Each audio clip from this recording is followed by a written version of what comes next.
All right, what is going on, guys? First podcast here. Yeah, welcome. This is something new for us. Something new. I'm definitely excited to do this. Something I've wanted to do personally for a while. Yeah, we've even been trying to do it for a while. I remember talking about this like a long time ago. But here we are. Yep. And we're doing it. So yeah. All right, my name is Jesse. Yeah. So if you don't know who we are, yeah, proper we'll introduction. break it down first. on episode 1. Yeah. So continue. Yeah. So my name is Jesse. I've been at Lowcals for 4 or 5 years now going on. Mm-hmm. Yeah, we've been doing this for quite some time. Yeah, and I'm David. Same thing, David Wozniak. Locals, I guess. We've been doing it for 5 years. Started just before we went into SATE, which was 2014. 2014.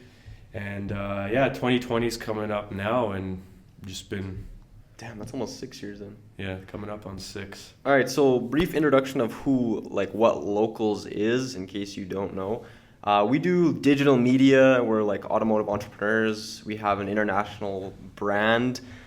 And then we also have a secondary brand that does like aero, carbon fiber work, things like that. So we've been entrepreneurs for a few years now. We have a decent understanding of this. And trying to learn more every day. Yep. So I guess that's the purpose of this podcast, is trying to bring more self-awareness and I guess knowledge to you listeners. Yeah. So I feel like when you're actually out doing what you want to do, rather than just living that standard like average lifestyle, like that whole 9 to 5. If you're an entrepreneur, at least doing your own thing or trying to, you learn so much more about life, I find, and like you gain so much more conscious awareness sooner. What was that? Fucking it up already. But so and that's kind of what we want to share, a lot of the stuff that we've learned and are continuing to learn. Yeah, more like an in-depth kind of like into our minds discovery of who we are and what we do on a daily basis. Yeah. More personal, you know? Yeah. So we posted on our Instagram a few days ago a list, well, not a list, it was like a box where you could ask us questions that we were going to answer today. We mentioned there was going to be no limits to what you could ask, so hopefully there's some interesting questions in here. But honestly, let's just jump right in, get the first topic going. Get them questions rolling. What do you want to start out with? Okay, here's a good one. How did you guys start out on social media? How would you recommend others start out? This is by Zach Schill. So I'm going to let you answer this because you kind of started the whole YouTube thing and the Instagram, honestly, before we joined in. So yeah, so like how did we start on social media? Yeah. Like what made you start the Locals Instagram, I guess? So I remember in 2012, I believe, maybe 2013, I worked at one of those quick lube shops called Minute Lube. And I don't know, I just randomly one day, like I started getting really into cars heavily around this time. I wasn't the type of person that was born and You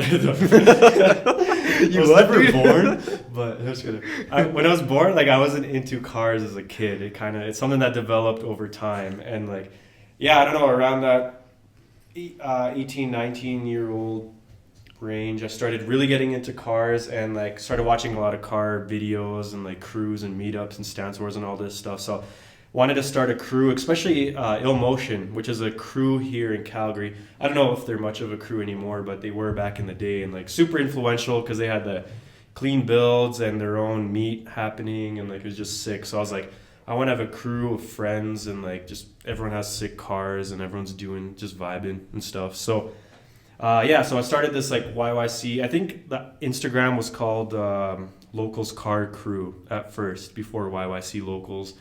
And then just made a batch of stickers, like Locals cursive OG stickers, and like handed them out to the car community around Calgary, Alberta, try to get the name out there. People were following it, it was kind of growing. And then the next stage, there's just an Instagram at that point. The next stage was going into SATE, which is SATE Polytechnic, the school that most of us met at for automotive service technology. And the Instagram started with just like shooting local cars at meets I remember you actually took a photo of my WRX before we even like met each other. Yeah. And posted it, and I was like, It's crazy. whoa, It's like, who yo, is you this put up guy? a picture of my car. No Yeah. way. Yeah, it's like universe things for sure. And then we met up at SAIT AST, and it's so crazy because like all the JDM like tuner car guys were randomly put into one classroom, so everyone was just like, it all just clicked and vibed, and there was like 10, 12 homies just out of nowhere, and like we're all chilling, working on our cars, having a great time, like making memories. And then I remember just like, I'm gonna randomly start to film everything we do because it's like super cool, and like our cars started to develop, and like everyone's personality started to come out. So yeah, I just started filming everything that we were doing and like updating the Instagram, and then like you got a hold of the Instagram and the YouTube too, like shortly after, and we're just posting what we were doing, really. Like we weren't even like trying to build a brand of it. We were just genuinely posting what we were doing. It's like document over create. Like when you try to create content, you struggle with that. But if you just document what you're actually doing, the content it's got to be natural. Which honestly is something that I want to talk about in a future question later in the podcast, about that whole like being natural about it. But anyways, for like the starting on social media thing, I guess personally me, like I've always been interested with Instagram. I remember downloading it, and like I was like, I'm gonna start my Instagram, and I'm just gonna like use it as a way to document my own progress for my car. I was never like trying to get followers or anything. This is back when I had my Subaru, and I remember just posting like updates of it, and like always taking photos of it and then posting them on the Instagram. And I actually started to get like a decent amount of followers, when I was like 16, I had like 1,000 or like 1,200 or something. Of all of us at first. Like more than you milked that shit, man. More than the Lowcals page. But I guess I just like kept doing that. So I had already had like a natural tendency to enjoy Instagram and enjoy posting. And I guess I just like followed through when I got a hold of the Lowcals IG, and then all of our like minds together, I guess, just kind of grew that page pretty quickly. There's a quote that's like, if you want to go fast, go alone. If you want to go far, go together. When there's a combination of minds and homies working on something all together, it's like more diversity, more minds working together, more opinions, more ideas. So definitely, I definitely would say that's a big contribution to like the successes we've had. So the second part of that question is, how would you recommend others to start out? Like, don't overthink it, man. Just start. Just if you want to show the world something, just start showing the world something. You know, like a lot of people struggle with the first step, and literally you just have to do it. You have to step out of your comfort zone. You have to do something new to achieve something new. So everything that you're doing up to this point has gotten you to where you are. So if you want something new, you have to do something new. Makes sense, right? Good point. So there's another quote that I like that's like, why would you struggle on the 17th step if you haven't even started the first step? So people get so caught up in like, so I make the IG, and then like, what am I going to post? And then what am I going to do? And like, you haven't even like started a page yet or started anything. So the first step is just start, man. Like, don't overthink it and just start. And that goes for everything in life. So many people about everything get tied up about like the 10th step or like, literally all you need to focus on is the next, like the very next step. And then once you do that, then it's the next step. Like a lot of people stop, or they lose motivation, or they don't follow it to what they want to do because they're thinking of step 17, like you were saying, instead of step 1 and then step 2. Like big goals only seem big until you break them down into smaller to-do type steps. So very true. That's huge. I like that. So this next question is from Caden Koshman. And this is saving money strategies. This is interesting. Interesting. Very interesting. Financial. Saving money strategies. How do I want to start about this? I wouldn't say saving money is important, because one thing that we've came to realize is money that's sitting isn't doing you anything. Like, we treat money as an employee. So money works for us. We get money and we immediately put it to work doing something, whether it's like an investment or we purchase something to create content with. Like, money is always working to generate more money off of that. And then same thing, we just put the rest of the money to work as well. So I wouldn't really say it's about saving money. It's more about like investing and kind of having an idea of where the return is going to be, when it's going to happen, that type of thing. Yeah, yeah, definitely investing and like making sure you're spending the money on assets, like things that are gonna make you more money, either immediately or eventually. Yeah, long term, short term, either one. Yeah. Um, Obviously, like you're gonna want to put some money aside so you have like some funds, but like you shouldn't just take your like 80-90% of your paycheck and then save it and then just like Put keep it in a bank saving account it, and just keep wait. saving it. Yeah, because it's not doing anything. Like you could grow your money so much quicker if you invest that 80-90% or whatever percentage into something that's going to make you more money, and you'll make more money quicker than just waiting for your next pay to save. You know what I mean? Yeah, like I remember one thing at the start when we first moved into our shop space, we were kind of like stressing about how we were gonna save $1,000 a month to pay rent. Yeah. And then we like at first it was just that, like we were just saving and then like spending it at the end of the month. But towards, I guess, like the future, we started realizing that we could invest that money at the start of the month and then see a return on it at the end of the month. So rather than just having that money sit aside all month, it was actually like growing exponentially throughout the month. And then towards the end of it, we not only paid rent, but we had money left over to, pay ourselves, like buy parts, whatever we needed to do. Yeah. What are your next big plans? This one's from Andrew Stein. Big plans. Big plans. Yeah, 2020's coming up. Yeah, so 2020 is coming up. Yeah, that's right. I can't believe it's the 20th. It's 4 days till Christmas Eve. Yeah. Yeah. But yeah, like 2020, like you guys know that whole resolution thing. Like, I feel like you should start working on new habits before the new year, so your body and your mind's used to what you're gonna be doing. So you start off the year strong, not like, all right, I'm gonna go to the gym January 1st. Like you can't really think about it like that, because like, you know. You're already behind. Yeah. You're already behind the game if you wait for January 1st. Yes. But yeah, it's all about habits and like. What was the question? What are your next big plans? So I guess like, what are some of our like plans and goals in 2020? Right. Okay.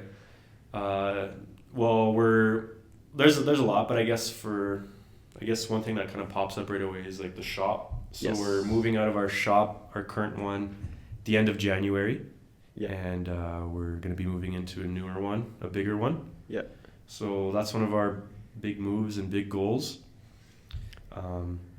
Yeah, I guess like tying into that, Infamous, which is our aero brand at the beginning of the podcast we mentioned, we're starting to do a lot more like carbon fiber. I'm actually like working on a wing right now. So once we have like a couple carbon fiber products that we can, replicate easily and start producing and manufacturing them, that new shop is going to be a huge advantage to us, because currently we're not allowed to do carbon in our shop. So everything has to be done like in a private facility, which makes it very difficult to mass produce things. And obviously like that's the end goal, is to have a huge brand that, like not only sells one or two, but like 1,000 or 2,000. So there's a lot of like growth involved in getting a new shop. A big one is getting employees. We already have a couple people in mind that we're going to be hiring to be on the manufacturing side of that. So I guess that's the biggest thing for me, at least with the new shop, is the actual ability to manufacture carbon and hire employees, kind of like grow that element of our business exponentially more than it is now. Yeah. And just like with content and social media, we're really focused on like we're really passionate about this podcast. Like I know it's our first episode and everything, but it's something we want to continually keep doing throughout the new year. So you guys can definitely expect many more podcasts. Same thing with like TikTok. Not sure if many of you guys are on it yet, but definitely it's the new and upcoming app, and we're posting a lot on there. So if you're not on there, try to get on there and check out our page, YYC Lowcals.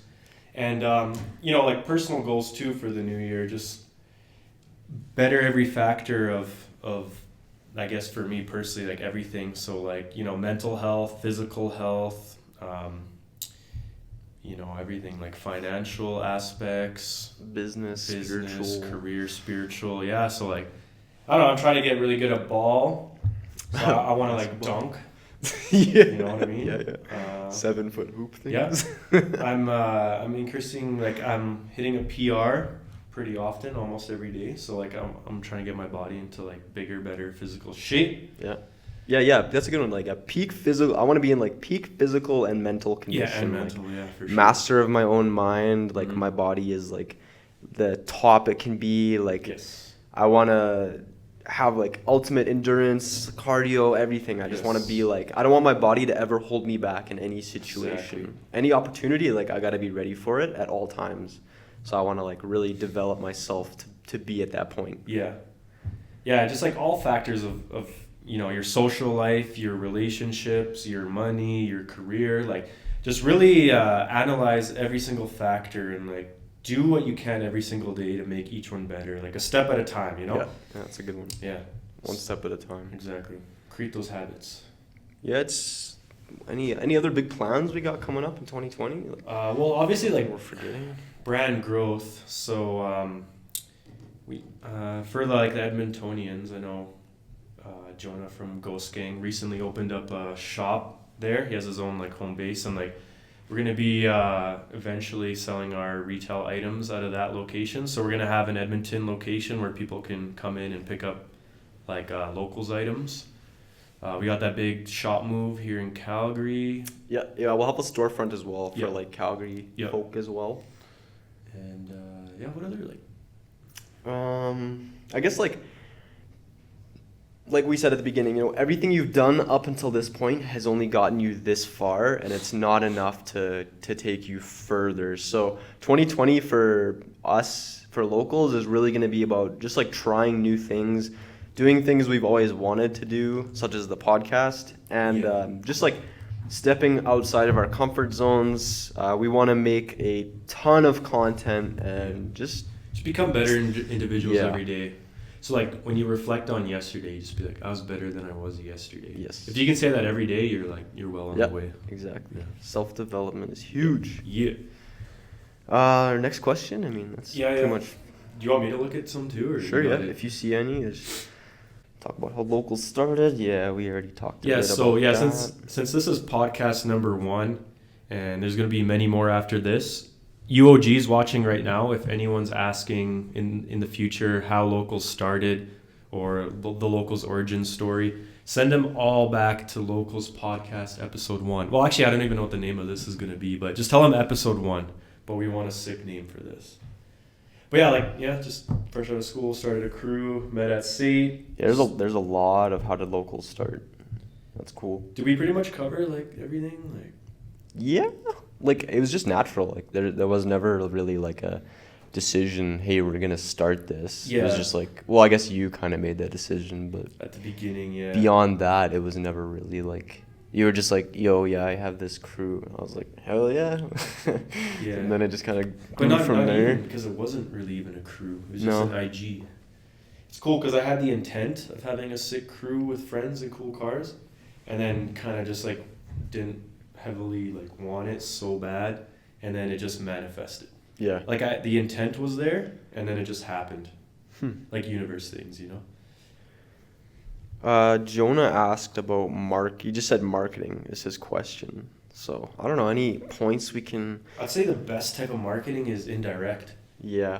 Well, to some extent. I mean, you gotta have a balance of both, because there's like marketing and then there's sales, and like sales is really direct, like, yo, buy my shit, and then marketing is like, yo, check out my shit. You know, like it's like different elements, I guess, and you need both. You can't have one without the other, I'd say. Yeah. So like on the marketing side alone, it's pretty much just pure exposure, but it's got to be natural. Yeah. Like you can't really try to do something you're not, because it's not gonna go through to the viewer. Like they're gonna see right through your bullshit, and that's kind of like the natural side of it. So like, it just literally says marketing with a question mark? Yeah, just no, not even a question mark. There's no question mark. Just marketing. Literally with a question. We can't expand because... Just document, man. Post everything. Post where you like. Shit. Post what you like. Post what you don't like. Like, have an opinion. Be you is the most important thing. Yes, that's a big one. That's literally, you have to be yourself, because, eventually you can't keep acting as someone you're not. Yes. Yeah. Yep. And then everything will just fall. Marketing. Yeah.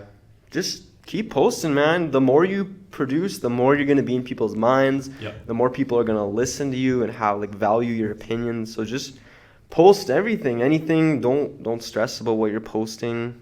Just post. Yeah, there's a sick quote, or I think it's a lyric from a song. It says, if you're always out of sight, then you're probably out of mind. So like people don't see you or your items or whatever you're trying to market. No one's thinking about you.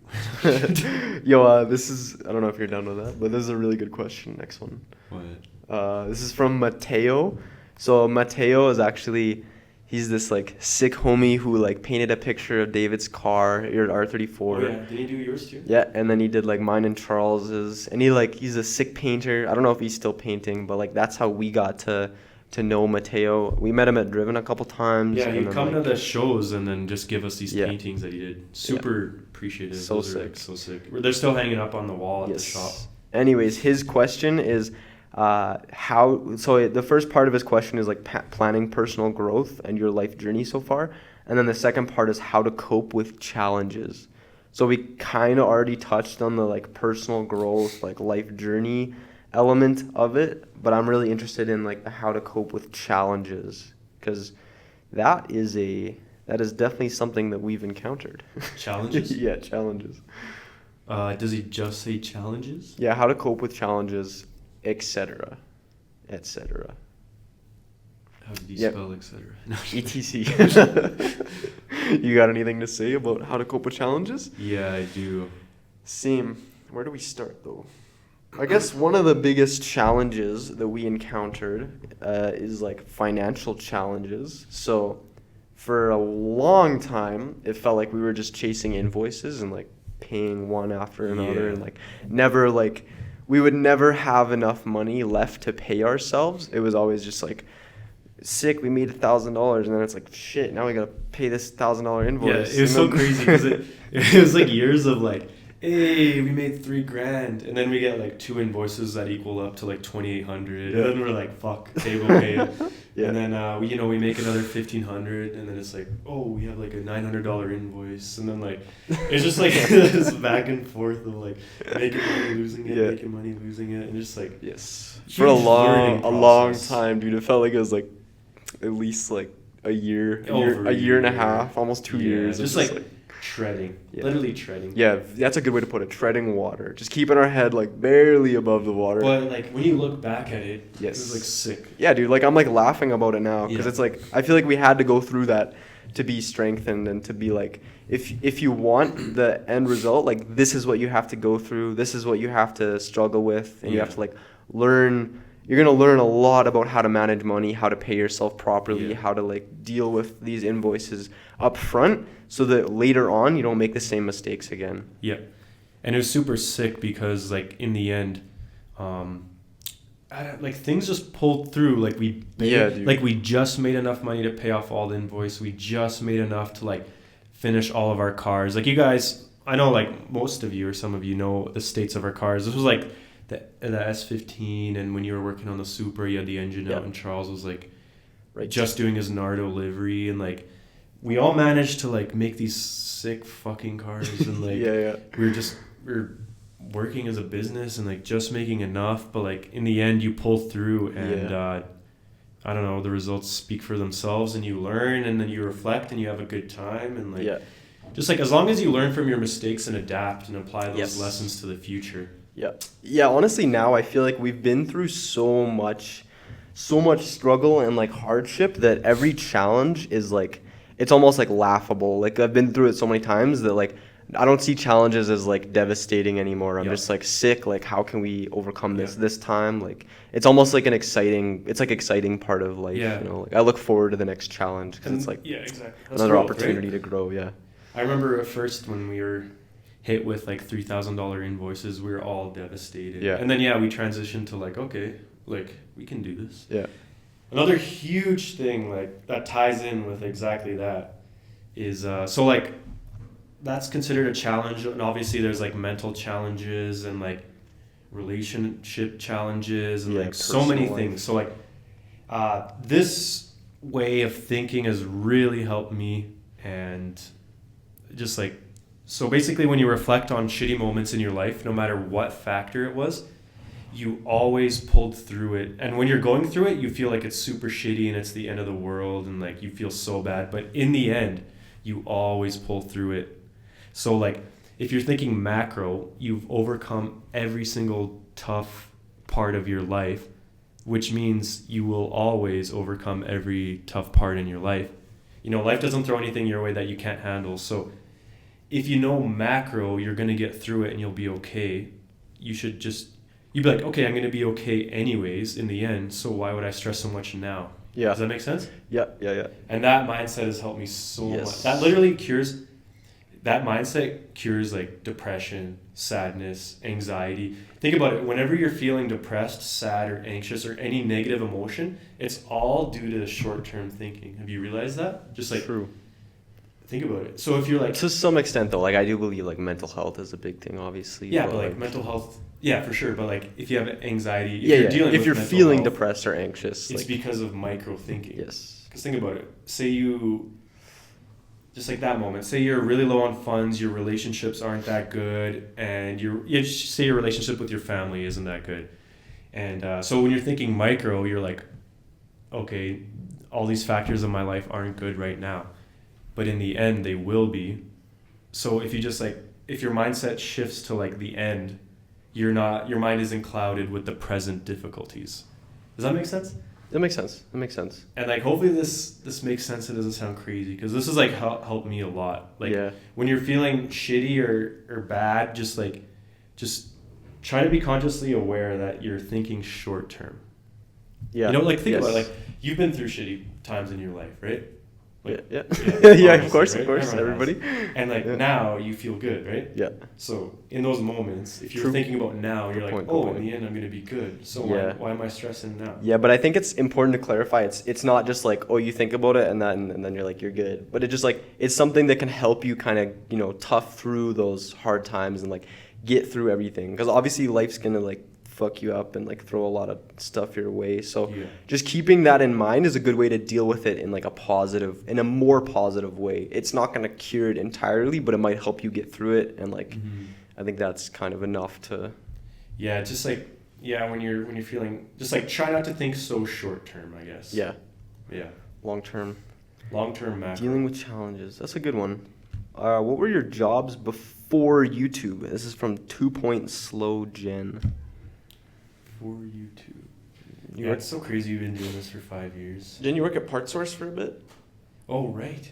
Yeah, I don't consider that like. Yeah, you didn't really go. Hey. No. I remember you just like, I'm supposed to be working right now, but we're like filming a wheel swap or something. No, it was Canadian Tire. Oh, right. Yeah, so right out of SAIT, I think I hopped on that Canadian Tire. And I was working flat rate there and like busting tires all day. You guys know how that goes, some of you. It sucks. But I was just like, fuck it. I've always been like a dreamer, I find, in my life. I've always wanted to be like self-employed. I've always wanted to do something I've wanted to do. So I can only stand a 9-to-5 job for so long. And like I just like stopped showing up to work to film YouTube videos. And that was before obviously we were making any money. Just like for the pure purpose of creating content and hanging out with friends. I valued that over doing something I didn't want for hours a day. So that's kind of why I skipped work and did what I wanted to do. Poured everything into YouTube and like what we were doing, and like it paid off at that time for sure. Yeah, I'd say like same thing. Straight out of SAIT, I worked at Toyota for a bit and didn't like it at all. I remember like hating my boss, you know, the typical like I was like getting in First of all, I've never been a very good employee. I've always had a problem with like people telling me what to do. So I was like constantly getting into arguments with like my managers and my like foreman and stuff, and just like little disagreements that I didn't see as a big deal, but then like they'd see it as a big deal, and like just stupid things like that. So I worked at Toyota for a bit. I hated it. Didn't like it at all. I like remember dreading working Saturdays, and like I hated like the end of the week because it meant that I'd have to like work the next full week, and just like little things like that. And then I worked at Lexus for a bit after Toyota, and actually like it was the first time that I actually had a job that I somewhat enjoyed to some extent. Like managers were like really good. All my foremans were awesome. Everybody that worked there was really good. But on the same thing, like I just still didn't, I was not about the whole like 9 to 5 life. Still didn't like to be told what to do. The days were very repetitive too. Like you can only do tire changes and oil changes so many times before you get like really sick of them. And I noticed that everybody's attitudes in the dealership was overall like pretty negative. Like, it's like whoever has the worst job. Yeah, exactly, dude. It was just a measurement of like who had the worst day or who had the worst job. Like everybody was, the lunchroom was just like, oh, you think that's bad? Like I had this. Yeah, and I didn't like that environment. So I kind of just like put my headphones in at lunch and tried to like stay away from that all. Yeah. And then I remember like reading books about like quitting your job and like pursuing your passion and stuff. And then eventually I kind of like built up the courage to actually quit. I actually wrote down like what I was gonna say when I quit. I think I was like 3 months into the job. I wrote down what I was gonna say, and then 6 months into the job, I actually like recited that speech and like told my foremans that I was leaving. And then ever since then it's just been pure locals. I guess you did it a lot more formal. Yeah, for sure. Yeah, I actually like really enjoyed it though. It was hard because I liked that job. I was like, this is a really awesome opportunity. If I stayed there, like I would have made like a comfortable like 80 to 100 grand a year. I was like, I'm giving up a lot to like even risk it. So it was like a really challenging decision for me because my whole life I've been like developed to, you know, do the typical like go to school, go to university, go to work. Like I was actually going to be an engineer in high school just because of like, you know, parental, that's what they wanted me to do type of thing. But I was just like, at the end of high school, I was like, hey, I can either like go to university for 4 years, hate my life, do engineering, not enjoy what I was doing at all, or do automotive school and like at least do something I'm enjoying and then see how it plays out over a couple of years. If anything, I can always fall back on it. That was kind of like my logic. And I definitely like never regretted that decision of choosing to go the automotive route. And it's definitely like, it's just, I don't know, you know, pursue your passions is a huge one. Yeah, life's all about just happiness. So like, doesn't matter what your parents are saying, doesn't matter what your friends are saying. Doesn't matter, like, it's all about you and your intuition and what you feel. Like, whatever you're attracted to, whatever your energy, whatever excites you, like, that's your purpose and that's what you need to go after. Like, you can disappoint people along the way, that's fine. Just like, you're on this journey of life for self-fulfillment and self-happiness, you know? Yeah. And on the topic of, like, work, too, like, 9 to 5, it's super depressing because it's like, you're literally forced to be at a location for 8 hours. Like, you can't leave this location. Yeah, at least for like, I know there is some 9 to 5 jobs. Like, I just want to clarify, some people that actually enjoy their job. Yeah, that's like true. Good on you. Yeah, that's fine. I'm not talking 9 to 5 as a whole. Just like 9 to 5. If you hate your job and if you complain about like Mondays and shit like that, like that's the category that we're talking about right now. Yeah. But yeah, like you're literally forced to be there, and like you're forced to do things that you don't want to do. Yeah, it's like, why would you do that? And you work for like, what is it, like 60-70% of your life? So like you're literally, if you live for evenings and weekends, you're literally giving away 60% of your life to someone else so they can make like dollars on your 10 cents that you take home at the end of the day. That was another thing too, is like when I was at Lexus, I was like, shit, I just spent all day diagnosing this problem and fixing it. And the customer paid like $5,000 or whatever, and I'm taking home $100. I was like,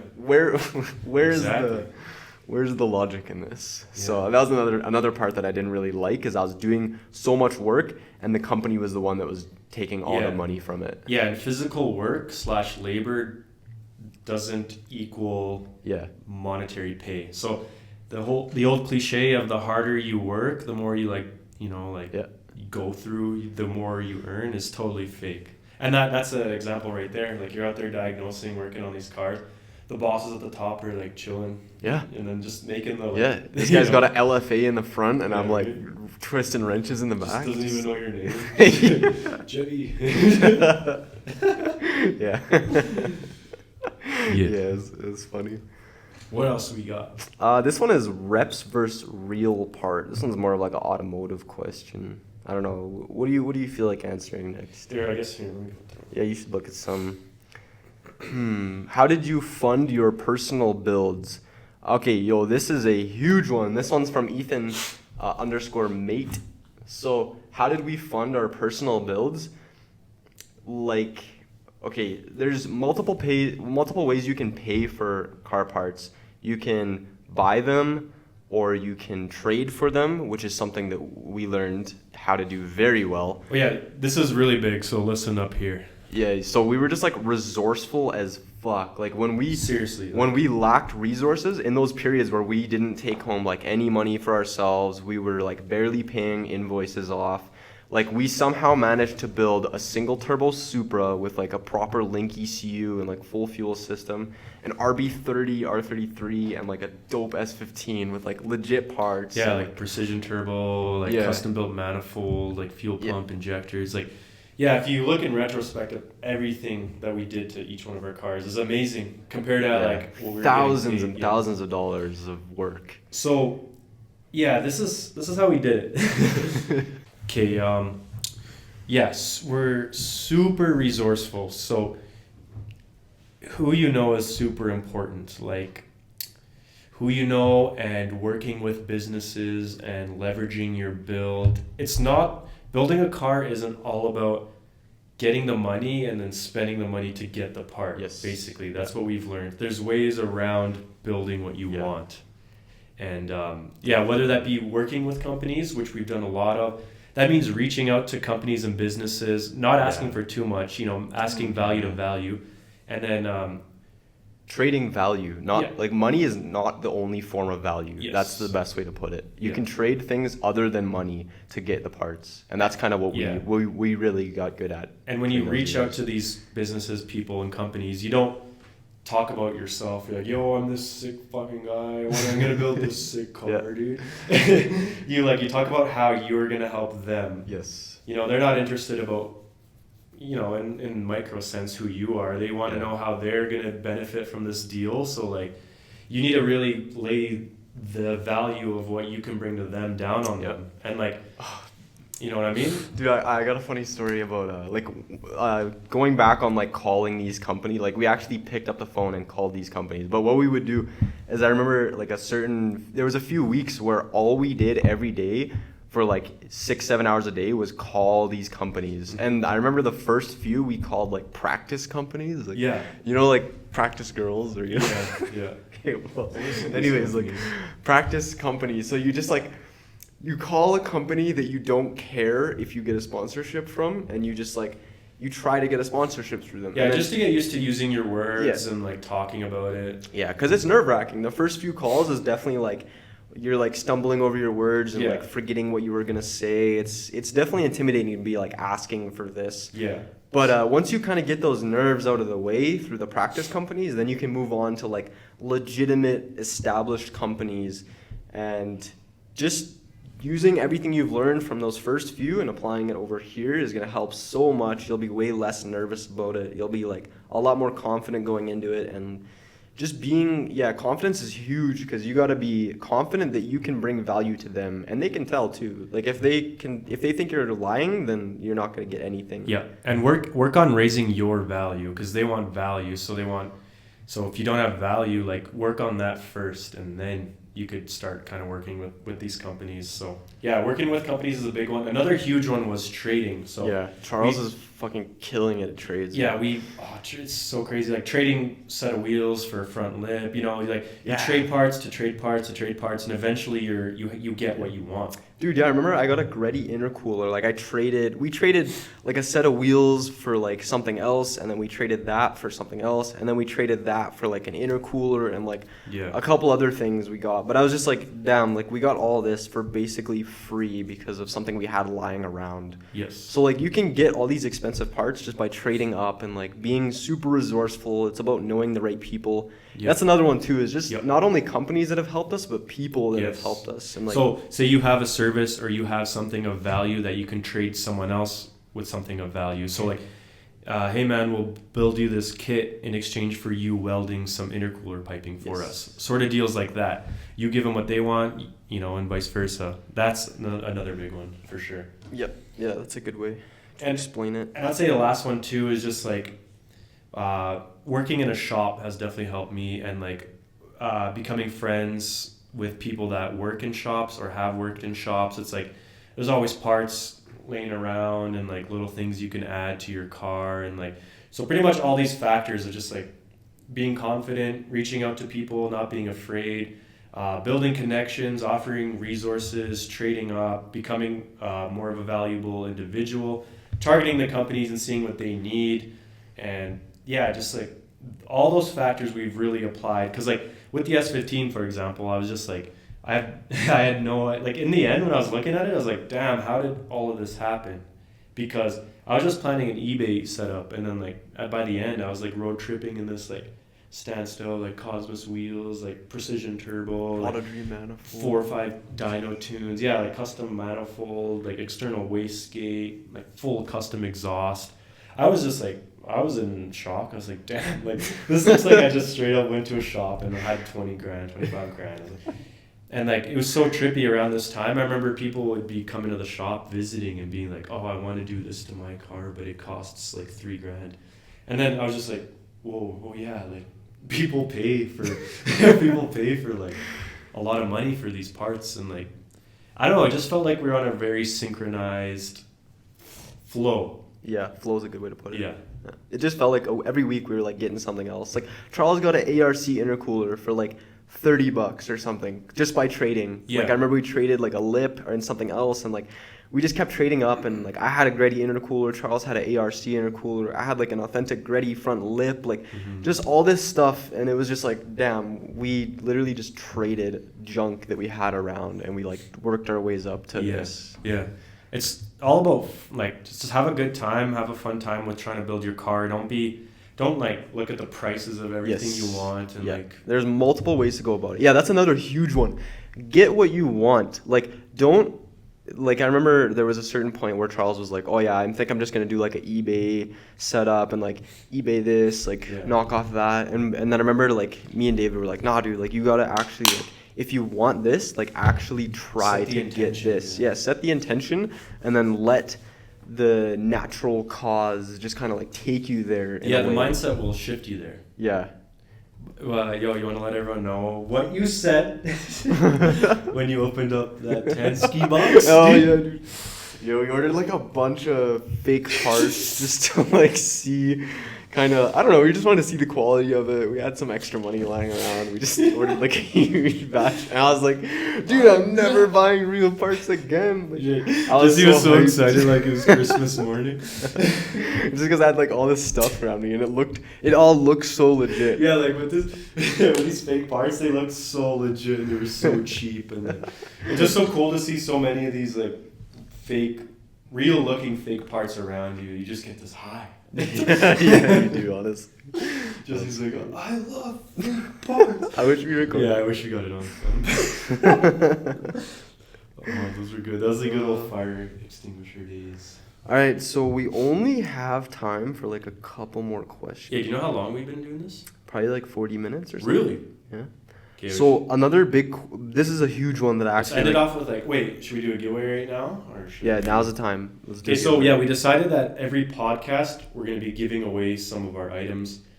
And Yeah. since you're listening this far in, you deserve it. You know what I'm saying? Yeah, of course. So like, what should we make them do? But like, what should we choose? One person on YouTube, one person on IGTV. Yeah, that's good. That's good. Yeah? One person on IGTV, one person on YouTube, and then we'll pick one from maybe like TikTok or LinkedIn or True. something. Yeah, okay. And yeah, we're gonna eventually try to get the podcast on Spotify too. Yeah. So that's gonna be dope. Okay, yeah. So like, what's just a random word? Should we say like universe?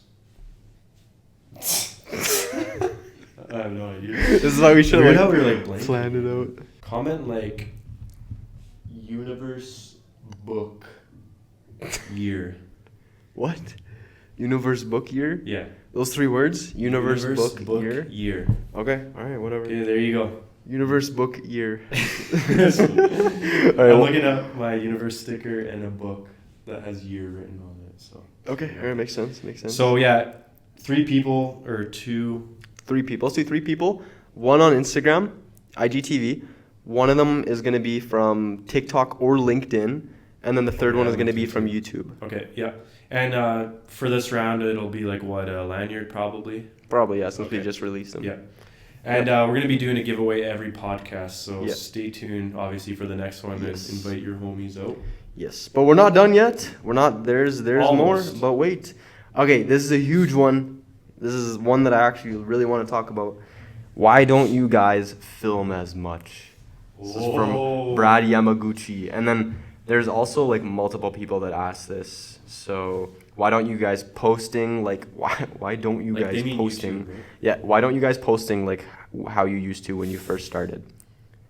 Ooh. So one thing I want to really stress is this is coming back to that whole it has to be natural thing. Yes. So when we first started YouTube, it was 100% natural. We were already doing it in the first place. We just started bringing a camera along. Yeah. So it was really natural. We were just flowing and vibing off of that. And then as it progressed, it got to a point where we felt obligated to make videos. Yeah. And we were posting just for the sake of posting and not because we actually wanted to post or had anything valuable to post. It was just like, oh, we have to get a video up. And that is when we lost the natural tendency Yeah. of the videos. Yeah, like you have to document over create, Yes. right? And like we came up on this certain genre of content, and then like, you know, people grow, their interests change, their lives change, and it's like, you know? Yeah, honestly, I kind of lost interest in YouTube. Like it I don't know. It sounds weird because like we have such a big following and like it was such a big opportunity, but Yeah. like there was just a point where I was just like I honestly just don't feel like filming this. Yeah. I don't feel like making a video. Yeah, I know what you mean. Yeah, it's kind of weird. It's like really hard to explain to No, people yeah. that haven't really been there. Yeah. So like I remember when we first started off, and like, you know, like Jesse was saying, it's a vibe, it's just flow. You're not trying to create something, you just are.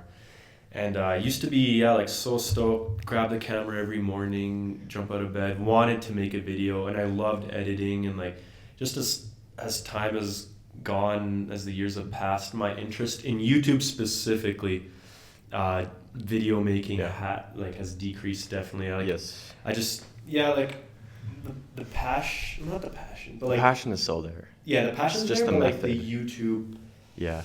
aspect of Yo, it. I think there's so many people on YouTube doing the same thing, and I felt like we were just another group doing the same thing. Like when we first started, we were one of the only groups that had that like kind of pack mentality, Yeah, I feel like we like started that crew. trend.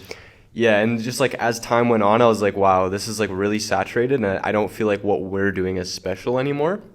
And I think that's kind of when I started to lose interest in it.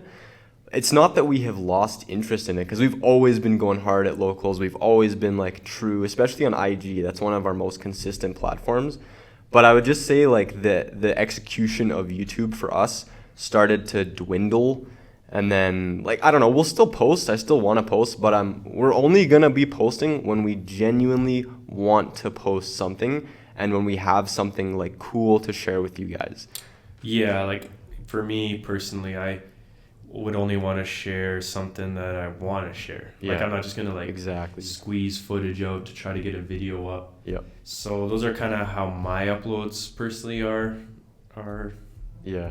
come to fruition. But yeah, like there's so much more going on. Like I don't know, like these podcasts, for example, I would have a lot more motivation to get these Yes, uploaded on YouTube same. regularly than our old Yeah. content. Like this is like natural. Like this is the type of stuff we talk about on like a daily basis. Mhm. And now we're just bringing mics and like a Yeah. camera. So that's like why this is better for us. Exactly, Because because it's this is natural. documenting Yes. rather than creating. Yeah. Because this is what we do anyway. This is literally a conversation. And back we have, when like, every we day. were like doing all that stuff on YouTube is when we were doing that and we were just Yep. documenting. So it's all about documenting. You grow, you change. Individuals, Yeah. you know, change their interests, their ambitions, their goals change. You know, like it's Yep. all part of evolution in life and like finding your thing. I kind of view the YouTube. You know, we're super thankful. Obviously, we don't want to make it sound like we're not for all of the supporters, all of the people that subscribed and getting the YouTube plaque and like super amazing experience. But for me personally, I don't know, but like I view it as like an accomplishment under our belt. where we're still moving and striving for more, but it's not like something that's it's not this. We're not striving for more in the same method that we did. Yes. We're just there's other ways to achieve that, and like just doing what we want. 2020. I only want to be doing things that I genuinely Yes. want to do. like be ourselves, Yeah. document over create, and just do new things. Yeah, that's the best way to put it. I I think that's a really good place to like end this. Yeah. Was there any notes in that, like, for ending? So we mentioned the giveaway. So we'll give away every podcast, so be sure you come back in the next episode. Check this out. I'm not sure what we're going to be titling this yet. All right, so that'll be the end of it. Yeah. We don't know what this podcast is going to be called yet, but hopefully you guys enjoyed yourself. Stay tuned for the next one. We'll probably start with doing 1 week, maybe 2, and then we'll do more for sure. Cause we're gonna be interviewing a few people too. We got some like really interesting interviews coming up. Yeah, I guess. So one idea we have coming up, we have a drug dealer friend, and we're gonna be interviewing him and asking him about his lifestyle and everything. The business, going behind the scenes. So that's something coming up. Any other questions you guys have that you want us to talk about in the podcast, leave them below. Whatever platform you're on, we'll read all of them. Thank you guys for listening and your support overall. Yes, thank you so much. We just released a big product drop on our website, thelocalsmovement.com, so check that out, please. And stay tuned for podcast episode 2. Merry Christmas, y'all. This will probably Christmas. be going up and tomorrow, so Hell yeah. pre-Christmas. All right, thanks Peace. for watching, listening. Bye-bye.